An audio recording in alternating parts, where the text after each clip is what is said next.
$5 Games presents BioShock Remastered, or at least when I get around the 2K launcher. This was a treat. It brings you into a new world that shows the possibilities of science and philosophy gone wrong. There's this level of polish and immersion that makes it extremely evident that this game's not supposed to be $5.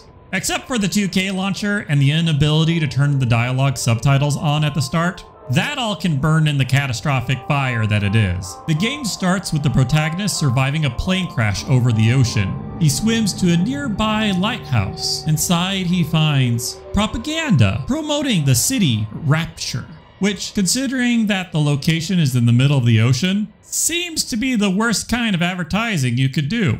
This leads the protagonist to a spherical submarine that introduces you to the underwater utopia that is Rapture. Also, heads up, this game isn't for children, unless this is how you want to learn about psychological trauma, and your parents are totally chill with you watching a small child stab a guy's brain with a needle. This scene is from far away. There's plenty of closer ones. Now, at the start, there was an issue with the bottom quarter of the screen tearing and being weird while I was swimming. It cleared up as soon as I got out of the water. I know that the first time I went through this game, I found the opening with the splicer to be absolutely terrifying, but this time around, I felt I was in too much awe to be scared. There's a constant orchestra playing music to the mood your character is in, whether it's pipes that heroically inspire you to save Atlas's family, or the strings winding fear of the shadowy figure chopping something up.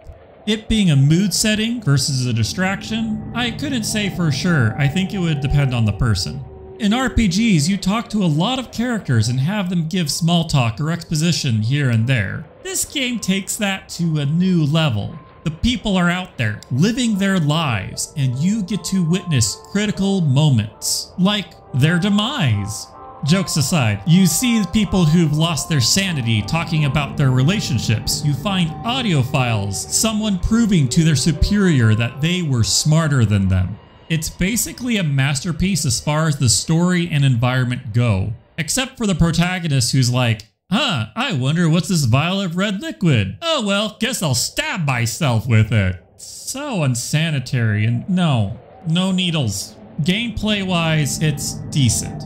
Nothing felt clunky, and you can use abilities with the environment to kill multiple enemies at the same time. They give more weapons and abilities to change up what you use. However, stats, weapons, and abilities are all slowly upgradable. And if you upgrade the same ones over and over, as in the ones you start with, you can basically approach every situation in the game the same way, meaning that by the end, it can get a bit boring. And the thought of swapping to unupgraded abilities isn't exactly pleasant. There is a hacking minigame which allows you to take control of turrets, open safes, or make shops cheaper. As simple as it is, I found it to be rather enjoyable, but there's an item you can use to hack if you'd rather not do the minigame. It just consists of swapping pipes around to make water flow from one spot to the other. Overall, I do not feel that this game needs a remake. It can actually stand on its own despite being older than Dead Space. The only reason for a remake, in my opinion, is that some people are more willing to spend $60 on a new game than $5 on a discounted masterpiece. Would you kindly subscribe? I do 5 of these each week. Like and comment if you want. That's a wrap for this game. Consider picking this game up instead of watching a movie about a submarine.